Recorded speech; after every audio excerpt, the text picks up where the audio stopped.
落成於1865年嘅大蒲天主堂，係日本結束鎖國政策之後首批興建嘅教堂之一。大蒲天主堂又名26聖殉教者堂，係紀念26名天主教徒因為拒絕放棄信仰，於1597年2月5號喺長崎殉道嘅事。教堂旁邊有個博物館，詳細講述日本自17世紀起長達250幾年嘅禁教歷史。令我感動嘅其中一件事係發生喺1865年3月17號，即係教堂落成之後嘅1個月。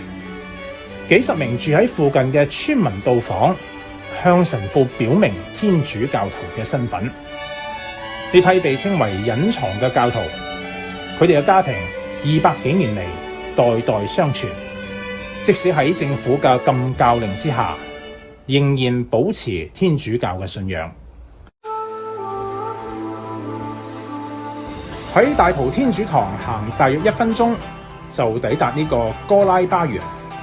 哥拉巴園修建於1863年，係日本現存最古老嘅木結構西式建築，亦都係當年長期開放通商之後外國商人居住嘅豪宅區。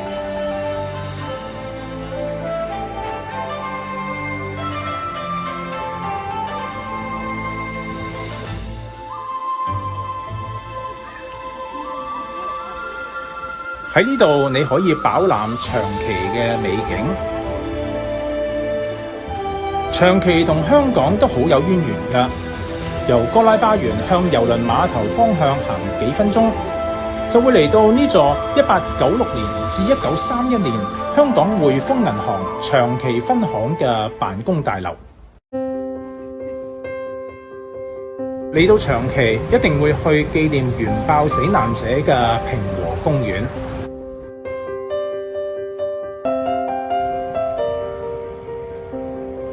大家見到嘅呢個位置就係1945年8月9號原子彈落下嘅中心點。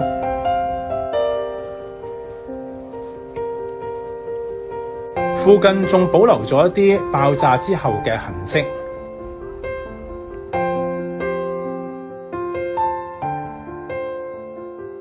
公園內有好多來自世界各地送出嘅雕像，包括呢個由中國喺1985年7月所送出嘅少女像，背面仲有當時中共總書記胡耀邦和平嘅題字。平和公園免費開放，由長崎站可以搭1號巴士前往，票價160日元，用日本交通卡上落車拍卡即可。